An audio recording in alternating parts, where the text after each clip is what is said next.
Braulio, más allá del argumento oficial, ¿qué motivos tiene el gobierno de Daniel Ortega para tomar estas medidas contra las organizaciones?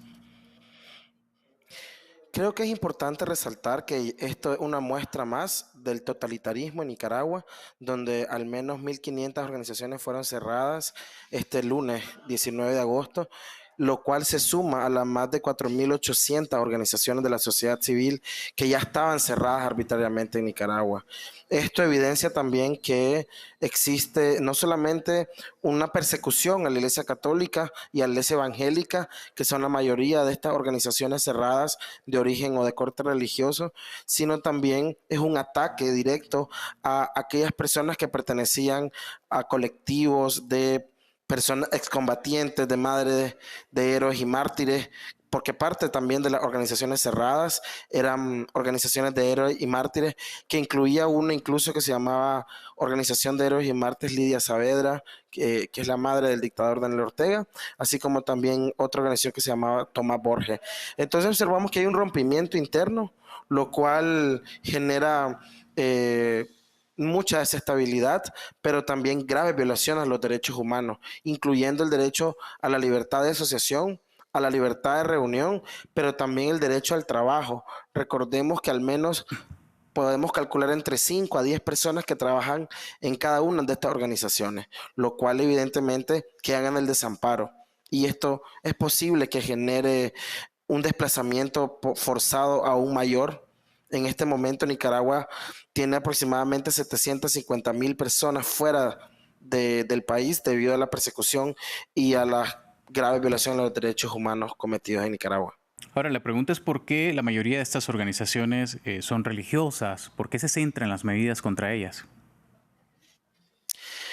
Evidentemente, Nicaragua continúa siendo un país que persigue la religión, persigue al derecho a la libertad de religión y culto, porque fueron las primeras organizaciones e incluso la Iglesia Católica se puso al lado del pueblo, defendiendo los derechos humanos de la población.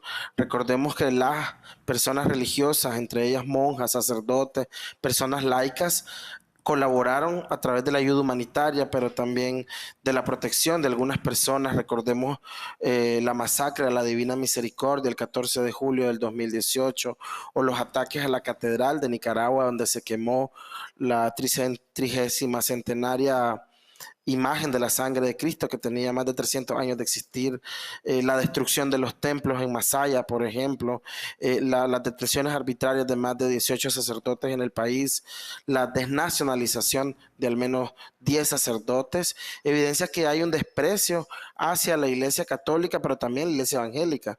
En este momento al menos 10 personas que son parte de la Iglesia Evangélica Puertas de la Montaña son presas políticas en el país y están siendo procesadas Sí. de manera arbitraria. Entonces yo creo que esto evidencia el desprecio hacia la creencia católica, evangélica, y que se quieren autodeterminar como los únicos salvadores del pueblo de Nicaragua. Eso es lo que yo creo que significa la persecución. ¿Y estas organizaciones afectadas pueden defenderse o revertir esta decisión? ¿Eso es posible?